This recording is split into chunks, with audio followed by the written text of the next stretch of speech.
चला मुलांनो, आज आपण एका महत्त्वपूर्ण स्वरूपाच्या नवीन घटकाला सुरुवात करूया. वर्ग समीकरणे या प्रकरणाच्या माध्यमातून पाठीमागच्या तासामध्ये आपण दिलेली समीकरणं वर्ग समीकरणं आहेत किंवा नाहीत हे ओळखण्याची पद्धत अभ्यासली. याशिवाय दिलेल्या वर्ग समीकरणाचं सामान्य रूप एक्स वर्ग अधिक बी एक्स अधिक सी बरोबर 0 या रूपात दिलेलं वर्ग समीकरण मांडता येतं हेही आपण पाहिलं. ABCच्या किमती आपण ठरवत गेलो आणि मुळांकडं जात असताना वर्ग समीकरणांची मुळे शोधत असताना आपल्याला समीकरणासमोर दिलेल्या किमती समीकरणात किंमत ठेवून चेक करावी लागली. आता ही जी पद्धत आहे, वर्ग समीकरणासमोर दिलेल्या चलांच्या किमती त्या समीकरणाची मुळे आहेत किंवा नाहीत ते ठरवा. याच्यामध्ये समीकरणाच्या समोर किती किमती देणार, तर आपल्याला अनेक अंक चेक केल्यानंतर त्या समीकरणासाठी आवश्यक असणारं एक किंवा दोन उत्तरं त्या चलाच्या किमती एक्सच्या दोन किमती आपल्याला अनेक वेळानंतर अनेकदा चेक केल्यानंतर आपल्याला मिळणार आहेत. आणि मग ही वेळखाव प्रक्रिया असल्यामुळे आपल्याला वर्ग समीकरणाची निश्चित स्वरूपाची अचूक स्वरूपाची मुळं शोधण्यासाठी काही पद्धतींचा अभ्यास करावा लागेल.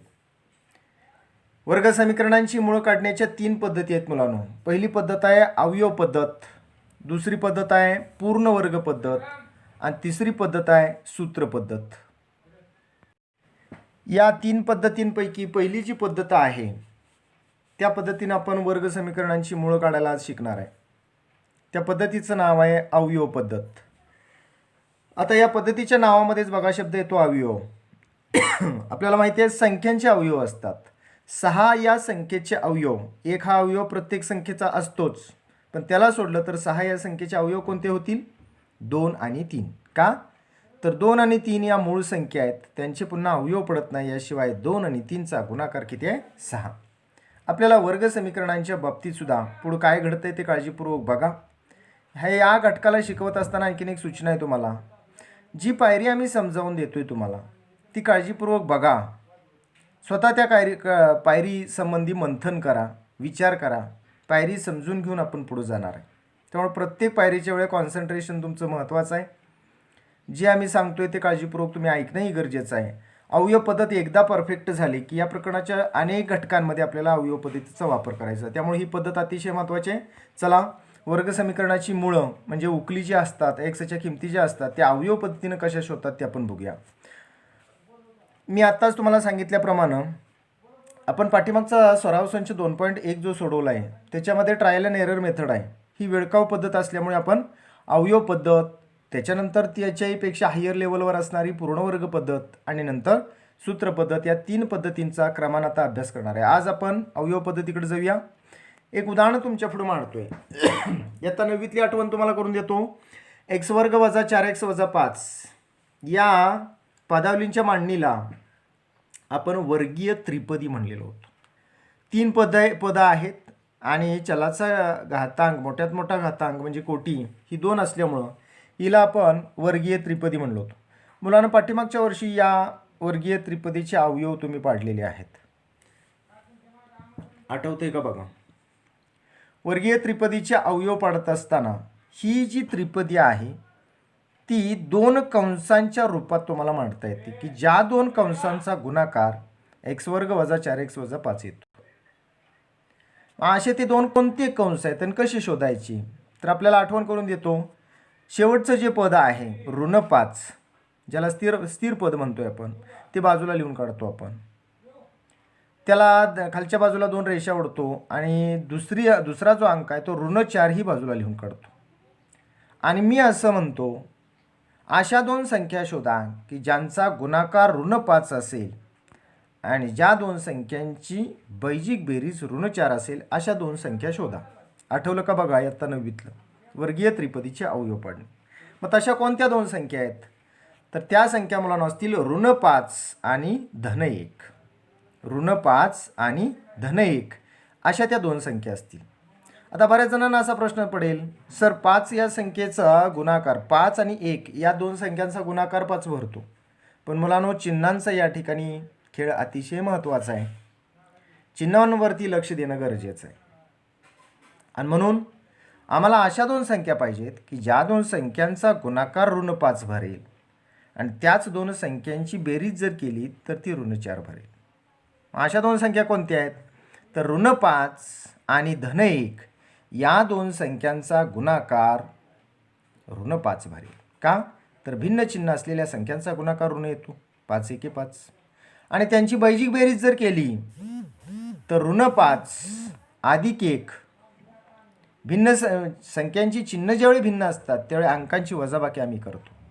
5 मधून 1 गेला, 4 राहिला. मोठ्या संख्येचं चिन्ह ऋण आहे म्हणून उत्तर किती आलं? ऋण 4. आता मुलांनो, तुमची जी त्रिपदी आहे त्या त्रिपदीमध्ये जी 3 पदं आहेत त्या 3 पदांची पुढच्या पायरीला 4 पदं झालीत. ही 4 पदं होत असताना मधलं जे ऋण 4x आहे तेच विभागलं गेले. आपण ज्या पद्धतीनं संख्या शोधल्या त्यांचा उपयोग करून मधल्या पदाचा अर्थ खालच्या पायरीला विस्कटून लिहिला आहे.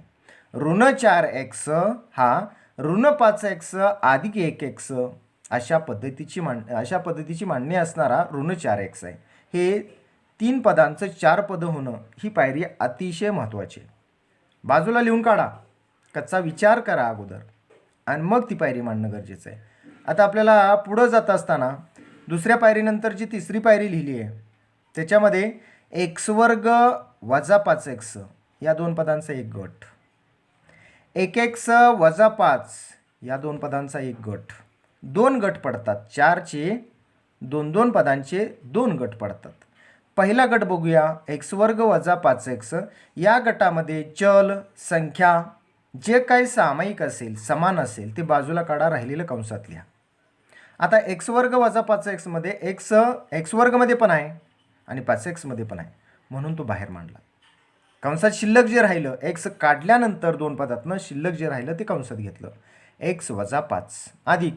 आता तिसऱ्या आणि चौथ्या पदाचा विचार जर केला दुसऱ्या पायरीतल्या तर 1x आणि ऋण 5 या 2 पदांमध्ये काहीच सामायिक नाही. मग काही ज्यावेळी सामायिक नसतं त्यावेळी 1 हा गुणकांक कितीही वेळा गुणला तरी मूळ राशींमध्ये काही फरक पडत नाही, अविकारक असतो तो. असा असल्यामुळं 1x वजा 5 मधून आपण 1 कॉमन काढला म्हणजे धन 1 कॉमन काढला. कंसात राहिलेलं जर लिहायचं झालं तर ते काय येईल? x वजा 5. आता शेवटची पायरी कशी लिहिली तर सगळ्यांमधून x वजा 5 हा कंस जर बाजूला काढला आपण तर कंसात शिल्लक काय राहिला? x अधिक 1 राहणार आहे. किंवा दुसऱ्या शब्दात मी हे मांडू शकतो, x वजा 5 2 कंसाबद्दल आणि x अधिक 1 उरलेलं दुसऱ्या कंसात. मुलांनो, x वजा 5 आणि x अधिक 1 हे जे 2 कंस तळाला मांडलेले आहेत या दोन्हीचा खरोखर जर तुम्ही गुणाकार करून संक्षिप्त रूप दिलं तर तुम्हाला x वर्ग वजा 4x वजा 5 हीच पायरी मिळते. फोड कशी केली? लाल छटाने त्या ठिकाणी दाखवलेलं आहे. मुलांनो, x वजा 5 आणि x अधिक 1 हे x वर्ग वजा 4x वजा 5 या वर्गीय त्रिपदीचे अवयव आहेत. आणि म्हणून आपल्याला पुढं जर सोडवायचं असेल, आता हे झालं 9वीचा विषय, आपण 10वीकडे जाऊया. आता मी देताना तुम्हाला अवयव पाडा, वर्ग समीकरणाचे अवयव पाडा असं म्हणणार नाही, वर्ग समीकरण अवयव पद्धतीने सोडवा. मग आता x वर्ग वजा 4x वजा 5 हे काय वर्ग समीकरण नाही, ती वर्गीय त्रिपदी आहे. ह्याला वर्ग समीकरण आम्ही कधी म्हणू? x वर्ग वजा 4x वजा 5 बरोबर 0 जर असेल तर आम्ही याला वर्ग समीकरण म्हणणार आहे. ह्याचा अर्थ मुलांनो, x वजा 5 तळाला बघा सगळ्या शेवटी, x वजा 5 दुसऱ्या कंसात x अधिक 1 बरोबर किती असणार? 0. का तर x वर्ग वजा 4x वजा 5 बरोबर काय? 0. हे वर्ग समीकरण आहे. असं असेल तर x वजा 5 दुसऱ्या कंसात x अधिक 1 याची किंमत किती आहे? 0. x वजा 5 तरी 0 असला पाहिजे किंवा x अधिक 1 तरी 0 असला पाहिजे. आता पुढे ही एक्चुअल समीकरणं सोडवता येतात कोणालाही. वजा 5 उजव्या बाजूला टाकला x बरोबर धन 5 झाला, धन 1 डाव्या बाजूचा उजव्या बाजूला टाकला तो ऋण 1 झाला, x बरोबर 5 आणि x बरोबर ऋण 1 या पद्धतीच्या उकली मिळतात. आपल्याला मी महत्त्वाची बाब सांगू इच्छितो, या पद्धतीला नाव मुलांनो अवयव पद्धत का दिले हे तुमच्या डोक्यात आलं का? का तर जे वर्ग समीकरण आहे त्या वर्ग समीकरणाची डावी बाजू आहे ती त्रिपदी आहे आणि ती अवयवाच्या रूपात मांडता येते. या अवयवांना 0 मानून पुढे ते सोडवता येतं म्हणून पद्धतीचं आपले नाव काय पडले? अवयव पद्धत. चला एक सुंदर असं उदाहरण सोडवूया. काळजीपूर्वक त्या वर्ग समीकरणाचं निरीक्षण करा. प्रश्न कसा असतोय तुम्हाला? यम वर्ग वजा 14m अधिक 13 बरोबर 0 हे समीकरण अवयव पद्धतीने सोडवा. अवयव पद्धतीने सोडवा. मग आता नेहमीचा आपला पायंडा वर्गीय त्रिपदीतला 13 आहे तो बाजूला लिहून काढणार मी. वर्गीय त्रिपदीतला यमचा सहगुणक मधल्या पदाचा जो आहे तो ऋण 14 बाजूला लिहून काढणार. आणि मनातल्या मनात असा विचार करणार, अशा कोणत्या दोन संख्या आहेत की ज्यांचा गुणाकार धन 13 येतो, म्हणजेच 13 येतो, आणि त्याच संख्यांची बैजिक बेरीज मात्र ऋण 14 येते. बघा बरं, 2 मिनटं विचार करा. अशा कोणत्या संख्या असतील की ज्या संख्यांचा गुणाकार 13 यायला पाहिजे आणि त्याच संख्यांची बैजिक बेरीज केली तर ती ऋण 14 यायला पाहिजे. कोणत्या संख्या आहेत त्या अशा? विचार करा मनातल्या मनात. आता सगळ्यांना माहिती आहे 13 एके 13 असते आणि 13 आणि 1 14, पण इथं चिन्हांचा मेळ बसणं गरजेचं. हे ज्याला जमलं अवयव पद्धतीमध्ये कुठलीही समस्या राहत नाही. एकदा तुम्हाला अंक व्यवस्थित सापडले आणि या पायरीनंतरची पुढची पायरी जर व्यवस्थित तुम्ही लिहिली तर काहीही समस्या असणार नाही. मुलांनो, गुणाकार 13 असावा आणि बैजिक बेरीज ऋण 14 असावी असे 2 अंक आहेत. ते 2 अंक असतील ऋण 13 आणि ऋण 1. ऋण 13 आणि ऋण 1. या ऋण 13 आणि ऋण 1चा जर गुणाकार केला तर आपल्याला नियम माहिती आहे, समान चिन्हांचा गुणाकार किंवा भागाकार धन येतो. ऋण 13 आणि ऋण 1, 13 एके 13 समान चिन्ह आहे म्हणून उत्तर कसं येणार? धन 13. आता याच ऋण 13 आणि ऋण 1ची बैजिक बेरीज जर केली तर समान चिन्ह, अंकांची बेरीज, उत्तराला तेच समान चिन्ह. 2 संख्यांची चिन्हे समान असतील तर अंकांची बेरीज करावी, उत्तराला तेच समान चिन्ह द्यावं. यानुसार ऋण 13 आणि ऋण 1, ऋण 13 ऋण 1 बरोबर ऋण 14. हेच आम्ही कसं म्हणणार आता आपल्या वर्ग समीकरणासाठी? ऋण 13m ऋण 1m बरोबर ऋण 14m. म्हणून पुढची पायरी आपल्याला अशी मिळेल, यम वर्ग वजा 13m वजा 1m अधिक 13 बरोबर 0. अवयव पद्धतीतली ही पायरी मुलांनो अतिशय महत्त्वाची. ही पायरी जमणं गरजेचं आहे. 2 नंबरची. अंक शोधा, बाजूला आकडेमोड करून शोधा, कसंही शोधा, मात्र अंक चिन्हांसह अचूक शोधता यायला पाहिजेत आणि मधलं पद आपल्याला फोडून या पद्धतीने पायरी लिहिता यायला पाहिजे. क्लिअर झालंय का? बघा, यम वर्ग वजा 14m अधिक 13 बरोबर 0. यात वजा 14 जो आहे तो ऋण 13m आणि ऋण 1m या पद्धतीनं मांडलेला आहे. आणि मग असं असेल तर वर दिलेलं वर्ग समीकरण आहे त्याच्या डाव्या बाजू 3 पद आहेत, त्याची 4 पदं या पद्धतीनं आपल्याला तयार करता यायला पाहिजेत, वरच्या पायरीचा अर्थ न बदलता. पायरी समजली का बा? आता पुढची वाटचाल नेहमीप्रमाणे वर्गीय त्रिपदीप्रमाणे 9वीतल्या पुढची पायरी काय असते? जी डाव्या बाजूला 4 पदं तयार झालेली आहेत त्या 4 पदांचे पहिल्या दोघांचे आणि दुसऱ्या दोघांचे असे 2 गट पाडा. ते गट पाडल्यानंतर त्या गटातून सामायिक काय निघते ते बघा. यम वर्ग वजा 13m, यातनं सामायिक काय निघतो? यम वर्ग वजा 13m. यात सारखं सारखं तुम्हाला काय दिसतं? तर यात मुलांनो अंक काय सारखा दिसत नाही, मात्र अक्षर सारखं दिसते. इंग्रजी अक्षर यम जे आहे ते यम वर्ग वजा 13m यामध्ये यम अक्षर दोन्ही पदामध्ये दिसते, पदावलींमध्ये दिसते. मग असं असेल तर यम बाजूला. आणि दुसऱ्या गटात काय सारखं दिसते मुलांनो? दुसऱ्या गटात अक्षर सारखं नाही, अंकही सारखे काही दिसत नाहीत. मग अशा वेळी काय करतो आपण? एक समान घेतो दोन्हींमधला. आणि म्हणून पुढची पायरी असेल यम कंसात यम वजा 13 वजा दुसऱ्या गटातनं वजा 1 बाजूला निघाला तर कंसात यम वजा 13च आतमध्ये मांडणार बरोबर 0. आता ह्याच्या पुढची पायरी काय लिहितो आपण? यम वजा 13 2 कंसांबद्दल 1 कंस आणि यम वजा 1 दुसऱ्या कंसात. यम वजा 13 पहिल्या कंसात आणि यम वजा 1 दुसऱ्या कंसात बरोबर 0. आता ह्याच्या पुढची पायरी यम वजा 13 मध्ये गुणाकार काहीच लिहिलं नाही म्हणजे गुणाकाराचं चिन्ह आहे. ह्याचा अर्थ यम वजा 13 याची किंमत तरी 0 असली पाहिजे किंवा यम वजा 1 याची किंमत तरी 0 असली पाहिजे. तोच अर्थ आपण खाली लिहितो यम वजा 13 बरोबर 0 किंवा यम वजा 1 बरोबर 0. या समीकरणांना एकचल समीकरण म्हणतो आपण. त्यांना सहज सोडवता येतं. वजा 13 उजव्या बाजूला टाका, चिन्ह बदलेल त्याचं, धन 13 होईल. वजा 1 डाव्या बाजूचा उजव्या बाजूला टाका, धन होईल तो.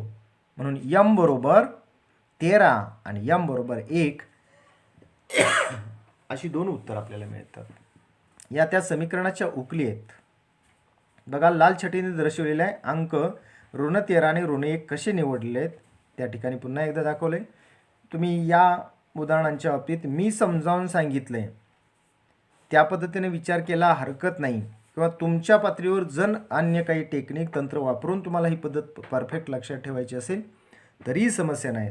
मात्र मुलांनो, या प्रकरणामध्ये अवयव पद्धतीला अनन्यसाधारण असं महत्त्व आहे, हे लक्षात असू द्या. चला उत्तर मांडूया शेवटचं. m बरोबर 13 आणि m बरोबर 1 दिलेल्या समीकरणांची मुळे 13 व 1 आहेत. त्याला चौकट करायची आहे मुलं. इथे ध्यानात. पुढचं उदाहरण घेऊया सरावासाठी. आता आपण ट्रायल या पद्धतीने करू शकतो. बघा पाठीमागच्या उदाहरणात आणि ह्या उदाहरणात थोडासा फरक आहे. काय फरक आहे बघा बरं काळजीपूर्वक. पाठीमागचं जे तुम्हाला उदाहरण दिलं ते उदाहरण आहे m वर्ग वजा 14m अधिक 13 बरोबर 0. आता जे तुमच्यासमोर उदाहरण दिसते ते 3x वर्ग वजा x वजा 10 बरोबर 0. काय फरक आहे बघा. पुन्हा फरक आहे एक छोटासा उदाहरणामध्ये. तो मूलभूत फरक असा आहे मुलांनो, वर्गीय पदाचा सहगुणक जो आहे m वर्गचा तो इथं 1 आहे की जो आपण लिहिलेला नाही, तो गृहीत धरला आहे. इथं मात्र वर्गीय पद x वर्ग जे आहे त्याचा सहगुणक आहे तो 3 आहे. मग आता मागाशी तुम्ही ज्यावेळी विचार केला त्यावेळी गुणाकार 13 असावा, बैजिक बेरीज ऋण 14 असावी, असे 2 अंक शोधून पुढे पायऱ्या सोडवत गेला. आता इथं कसं करणार. इथं गुणाकार ऋण 10 पाहिजे म्हणायचं नाही, गुणाकार ऋण 10 असावा असं म्हणणार नाही तुम्ही. आता इथं 3 आणि ऋण 10 यांचा गुणाकार करायचा आहे. 3 कुठला वर्गीय पदाचा सहगुणक आणि 10 जे आहे ते स्थिर पद. या 3 आणि ऋण 10चा गुणाकार करायचा आहे आणि 3 आणि 10चा गुणाकार केल्यानंतर तो बाजूला लिहून काढायचा आहे. बाजूला काय लिहिलं मग तुम्ही, बाजूला कागदावरती कच्च्या काय लिहिलं, ऋण 30 लिहिलं. आणि बाजूला मधलं पद जे आहे ऋण x त्याचा सहगुणक किती, ऋण 1, हे पण बाजूला लिहून घ्या. आता ऋण 30 आणि ऋण 1 यांच्या बाबतीत कसा विचार करायचा आहे.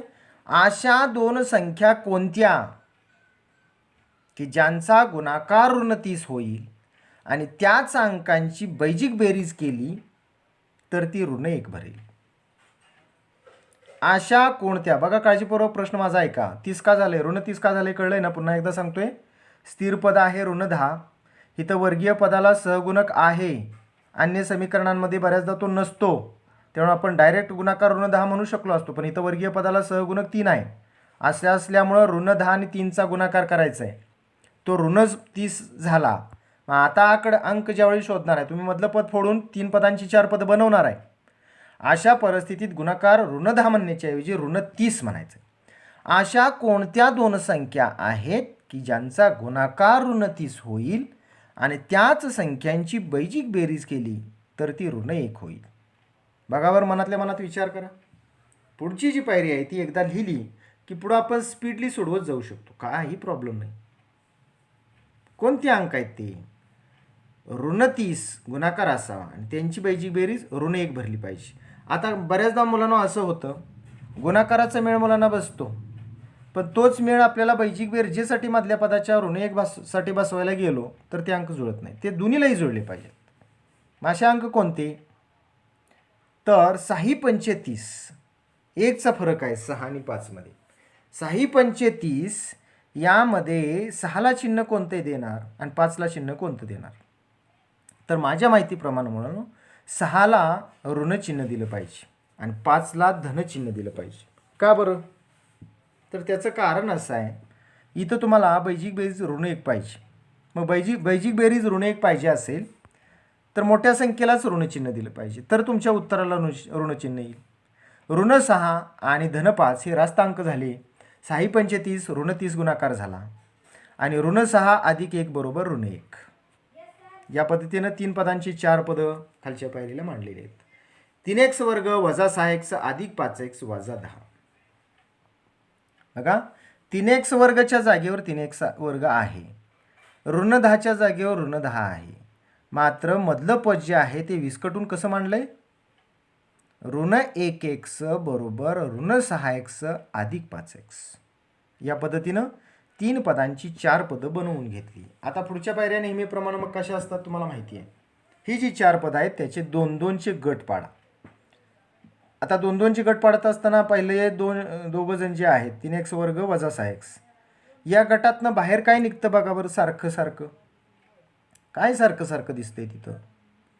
3x वर्ग वजा 6x, यात तुम्हाला समान काय दिसते. तर मुलांनो 3 हा अंक गुणक रूपात आहे x वर्गला आहे आणि 3 हा अंक ऋण 6x मध्ये सुद्धा गुणक रूपात आहे. मला असं म्हणायचं आहे दुसऱ्या शब्दात 3x वर्ग वजा 6x हा जो पहिला गट आहे आपला त्याला 3 भाग जातोय म्हणून 3 बाजूला निघणार. परत आणखीन काय बाजूला निघते बघा बरं. x पहिल्या पदात पण आहे आणि दुसऱ्या पदात पण आहे म्हणून x न सुद्धा भाग जातोय. एकंदरीत 3x वर्ग वजा 6x याला 3x न भाग जातोय.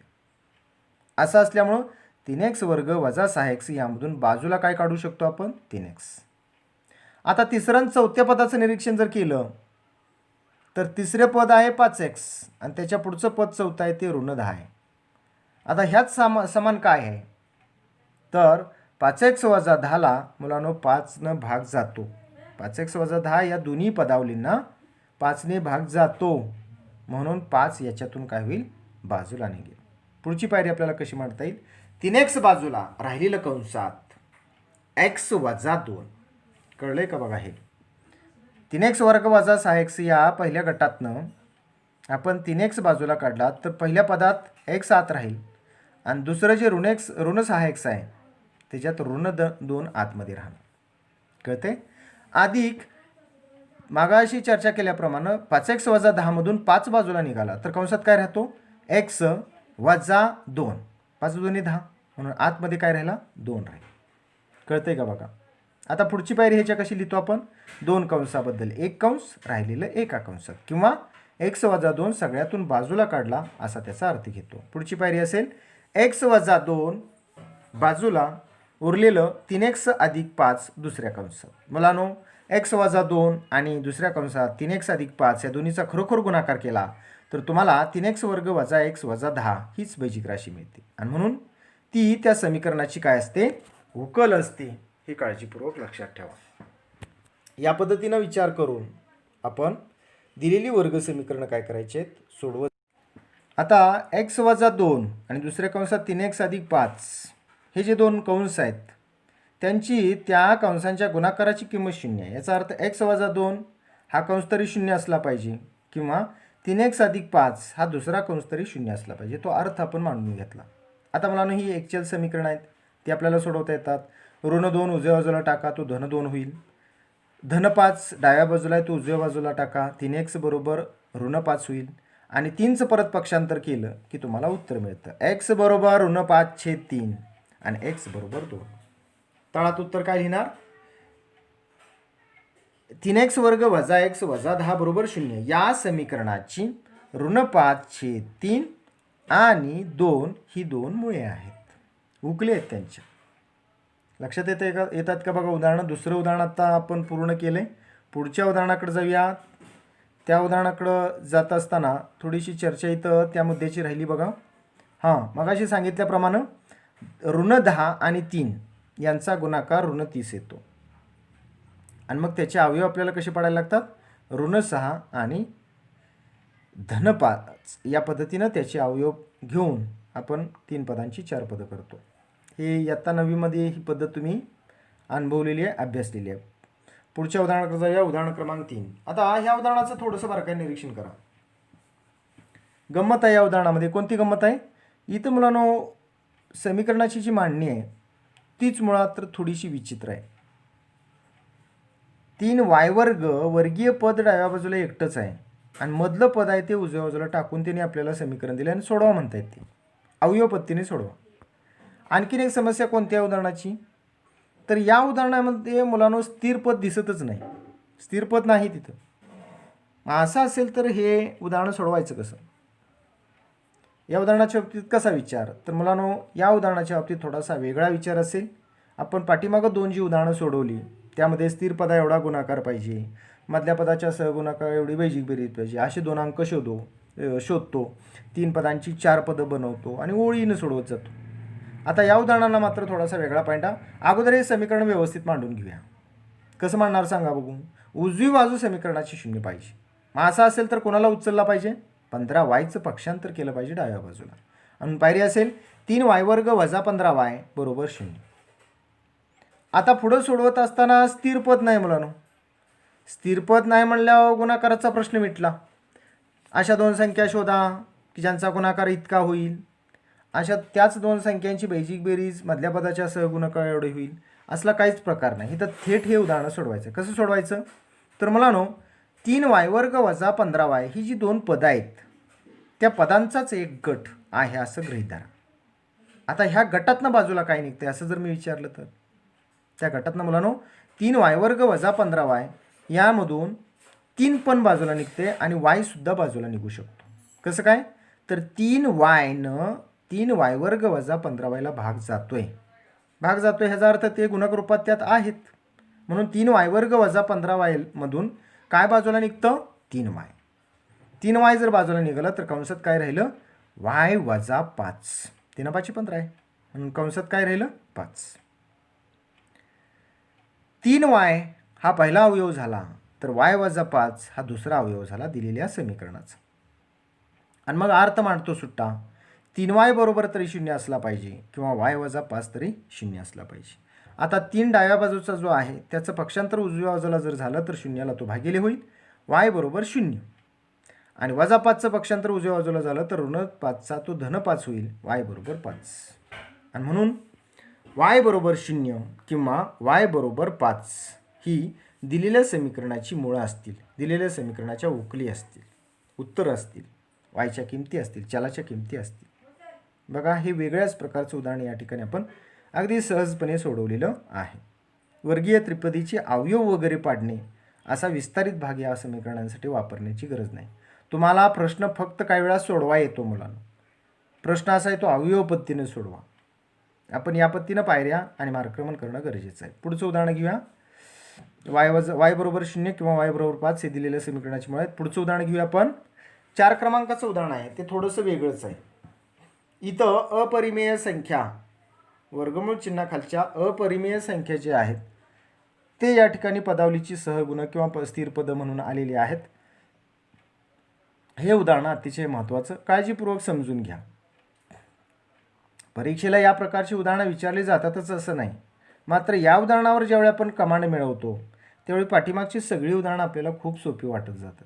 म्हणून या उदाहरणाकडं विशेष लक्ष द्या, समजून घेऊया. बघा दिलेलं समीकरण तुम्हाला अवयव पद्धतीनं सोडवायचं आहे आणि समीकरण आहे 6 वर्गमुळात 3 x वर्ग अधिक 7x बरोबर ऋण 3. समीकरण कसं आहे 6 वर्गमुळात 3 x वर्ग अधिक 7x बरोबर ऋण 3.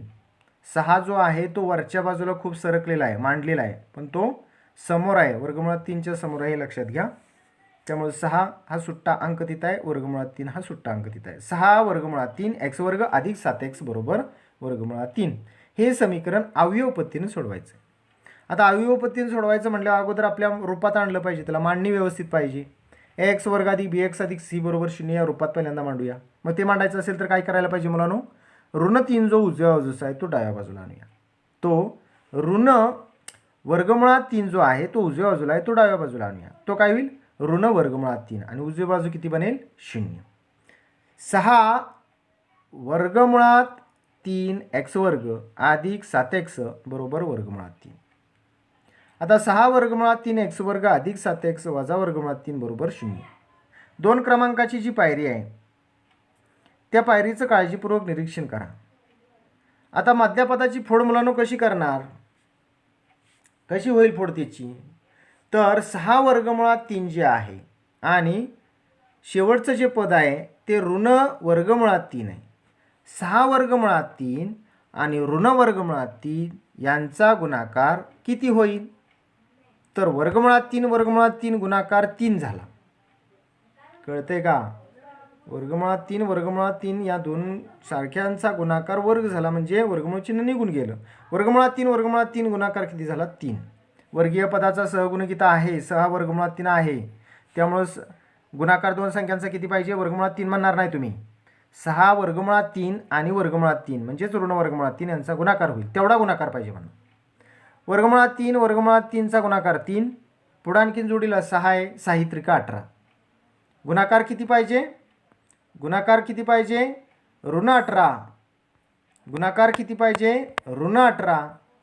आणि बैजिक बेरीज दिलेल्या अंकांची किती पाहिजे? 7 पाहिजे. मग असं पाहिजे असेल तर अशा कोणत्या दोन संख्या आहेत की ज्यांचा गुणाकार ऋण 18 होईल?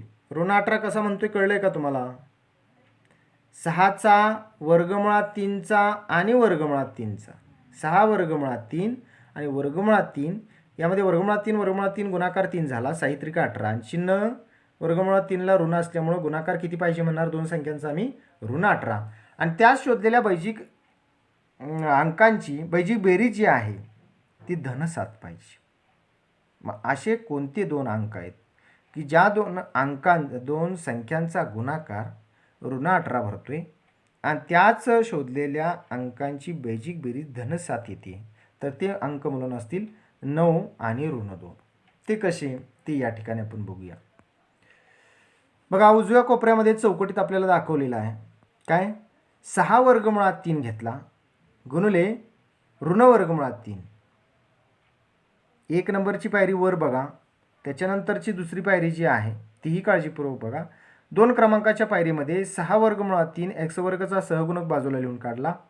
तिसरं पद जे आहे ते ऋण 3 ते बाजूला लिहून काढलं. त्या दोन्हीचा गुणाकार केला तो आला ऋण 18. ऋण 18 कसा? वर्गमुळात 3 आणि वर्गमुळात 3 यांचा गुणाकार 3 येतो. एकाला ऋण चिन्ह आहे म्हणून ऋण चिन्ह आले. 6 त्रिक 18. मग गुणाकार ऋण 18 असणारे दोन अंक खाली कसे लिहिलेले आहेत? धन 9 आणि ऋण 2 यांचा गुणाकार ऋण 18 येतो. आणि 9तनं 2 गेले 7 राहिले असा त्याचा अर्थ आहे. आता पुढच्या पायऱ्या बघूया कशा येत आहेत त्या. मुलांनो 6 वर्गमुळात 3 x वर्ग अधिक 9x वजा 2x वजा वर्गमुळात 3 बरोबर 0. मधलं पद 7x आहे ते 9x आणि 2xनं फुटलं. 3 पदांची 4 पदं झाली. आता पुढं काय करतो आपण? 2-2चे गट. पहिला जो गट आहे तो 6 वर्गमुळात 3 x वर्ग अधिक 9xचा गट आहे. आणि दुसरा जो गट आहे तो ऋण 2x आणि ऋण 3. ऋण 2x ऋण 3 याचा दुसरा गट आहे. पहिल्या गटातनं जास्तीत जास्त बाजूला काय निघतं मुलांनो तो विचार करा. काय बाजूला निघेल?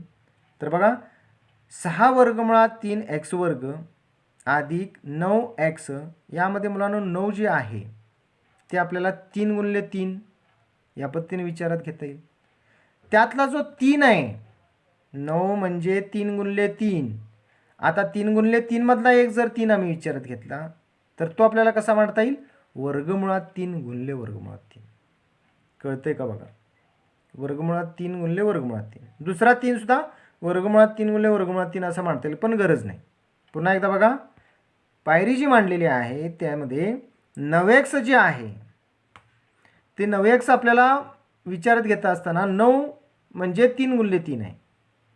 आणि त्यातला एक 3 आम्ही कसा मांडणार? वर्गमुळात 3 गुणिले वर्गमुळात 3. ह्याचा अर्थ मला 9 आम्ही कसा मांडू शकतोय? वर्गमुळात 3 गुणिले वर्गमुळात 3 गुणिले 3 किंवा उलटं 3 गुणिले वर्गमुळात 3 गुणिले वर्गमुळात 3. आता प्रश्नाचं उत्तर द्या. 6 वर्गमुळात 3 x वर्ग अधिक 9x मध्ये तुम्हाला सामायिक काय दिसतं? असं विचारलं तर तुम्ही म्हणाल मनातल्या मनात सर 6 म्हणजे 2 गुणिले 3 आहे. बरोबर आहे. 6 म्हणजे काय? 2 गुणिले 3 आहे. असं असेल तर 6 वर्गमुळात 3 x वर्ग अधिक 9xला कितीने भाग जायला पाहिजे? 3 वर्गमुळात 3 xनं भाग जायला पाहिजे. x दोन्ही पदामध्ये आहे. असं असल्यामुळं 3 वर्गमुळात 3 xनं दोन्ही पदाला जर भाग जात असेल तर सामायिक काय निघालं? पहिल्या दोघातनं 3 वर्गमुळात 3 x आणि कंसात मुलांनो काय शिल्लक राहील? 2x अधिक वर्गमुळात 3. तसंच पुढचं जी पदं आहेत त्यामध्ये मुलांनो सामायिक काहीच दिसत नाही. दुसरा आणि तिसरा आणि चौथं पद जे आहे त्याचा जो गट आहे त्यात सामायिक काहीच नाही. तिथं सामायिक तुम्ही काय घेणार? ऋण 1 सामायिक घेणार. कंसात काय राहील? कंसात शिल्लक काय राहील? 2x अधिक वर्गमुळात 3. या पद्धतीनं पुढची पायरी आपल्याला मांडता येईल. काय सामायिक निघाला?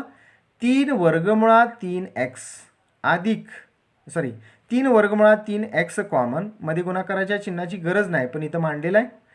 3 वर्गमुळात 3 एक्स आणि कंसात शिल्लक काय राहिलं 2x अधिक वर्गमुळात 3. 2x अधिक वर्गमुळात 3 बरोबर आहे. वजा 1 कॉमन निघाला, कंसात शिल्लक काय राहिलं 2x अधिक वर्गमुळात 3. बघा सारखे दोन कंस आले का नाही. प्रत्येक उदाहरणामध्ये या पायरीला सामायिक काढलेल्या पायरीला 2 सारखे कंस येतातच, ती काळजी तुम्ही घ्यायची आहे. आता 2 कंसाबद्दल 1 कंस 2x अधिक वर्गमुळात 3, 2 कंसाबद्दल 1 कंस आणि उरलेलं एका कंसात 3 वर्गमुळात 3x वजा 1 बरोबर 0. आता या 2 कंसांच्या रूपात जी मांडणी आहे त्यातला पहिला कंस तरी 0 किंवा दुसरा कंस तरी 0 असला पाहिजे. ती पायरी आपण म्हणतो 2x अधिक वर्गमुळात 3 बरोबर 0 किंवा 3 वर्गमुळात 3x वजा 1 बरोबर 0. आता ही एक चल समीकरणं सोडवत असताना डाव्या बाजूचं जे समीकरण आहे त्यातल्या ऋण 3चं पक्षांतर उजव्या बाजूला होईल, ते ऋण 3 होणार, ऋण वर्गमुळात 3 होणार आहे. दुसऱ्या समीकरणामध्ये ऋण 1 डाव्या बाजूचं आहे त्याचं उजव्या बाजूला पक्षांतर होईल, ते धन 1 होणार आहे. आणि म्हणून पुढची पायरी मिळेल 2x बरोबर ऋण वर्गमुळात 3 किंवा 3 वर्गमुळात 3x बरोबर 1.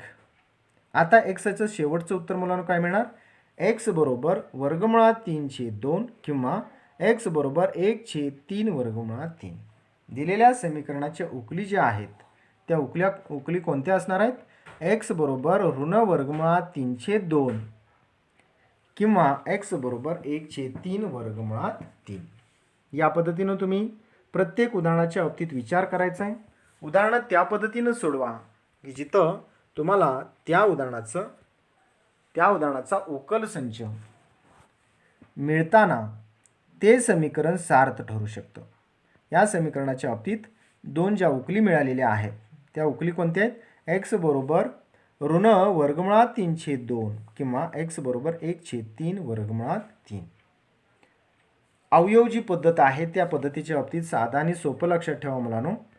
अवयव पद्धतीमध्ये दिलेल्या संख्यांच्या बाबतीत मधलं जे पद आहे त्या मधल्या पदाचा विचार करून त्याची फोड करणं, याशिवाय बघा इथं मधल्या पदाची फोड करणं अंकांचा विचार करून, आणि पुढं सोडवत जाताना 2 कंस मिळतात त्या कंसांच्या रूपात दिलेली वर्ग समीकरणाची डावी बाजू मांडली जाणं, यामुळं त्या 2 कंसांचा गुणाकार जर ती वरची वर्गीय त्रिपदी असेल तर त्या 2 कंसाला पण अवयव म्हणतोय, त्या वर्गीय त्रिपदीचे अवयव म्हणतोय. म्हणून पद्धतीचं नाव काय पडले अवयव पद्धत.